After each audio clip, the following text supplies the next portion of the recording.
మన ముఖ్యమంత్రి చంద్రబాబు నాయుడు గారు ఎప్పుడు కూడా తను ఒక విజనరీ లీడర్గా లేకపోతే ఒక అభివృద్ధి ప్రదాతగా తను బిల్డ్ చేసుకుంటూ ఉంటారు.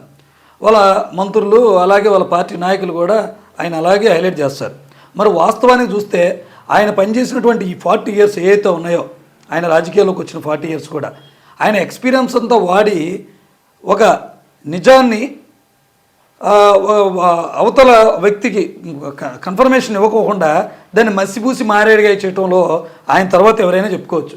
మనకి ఎప్పుడైతే మన సీఎం రేవంత్ రెడ్డి తెలంగాణ ముఖ్యమంత్రి తెలంగాణ అసెంబ్లీ సాక్షిగా మన రాయలసీమ ప్రాజెక్టుల్ని చంద్రబాబుతో మాట్లాడి నేనే ఆపించానని చెప్తే దాని మీద ప్రతిపక్షం మాట్లాడితే దానికి ఎస్ ఆర్ నో లేకపోతే చంద్రబాబు నాయుడు గారు ప్రతిపక్షాలు అడిగిన ప్రశ్నలకు జవాబులు చెప్పకుండా ఏదో ఒకటి అదేదో తన మీద ఏదో కావాలని మాటలు సృష్టించి మాట్లాడుతున్నట్టుగా భలేగా బిల్డ్ చేశారు.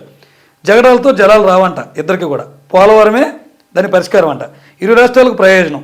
తెలంగాణ ప్రాజెక్టులకు మేమెప్పుడూ అభ్యంతరం చెప్పలేదు. కృష్ణా నీటిని పొదుపు చేసి గోదావరికి పట్టిసీమ నుంచి శ్రీశైలంకు తరలించాం. నీళ్ళొద్దు వివాదాలు కావాలని కొంతమంది కోరుకుంటున్నారంట.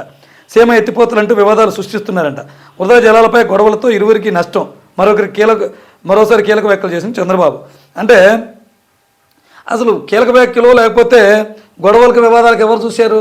అసలు ఈ విషయాన్ని లేవనెత్తింది ఎవరు? తెలంగాణ ముఖ్యమంత్రి రేవంత్ రెడ్డి.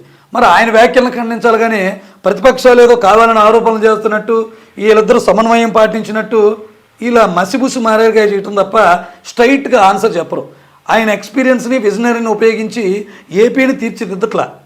ఎంతవరకు ఒక నిజాన్ని దాన్ని మసిబూసి మారేగా చేయాలి అనేది చూస్తారు. డైవర్షన్ పాలిటిక్స్ ఎంతవరకు కూడా.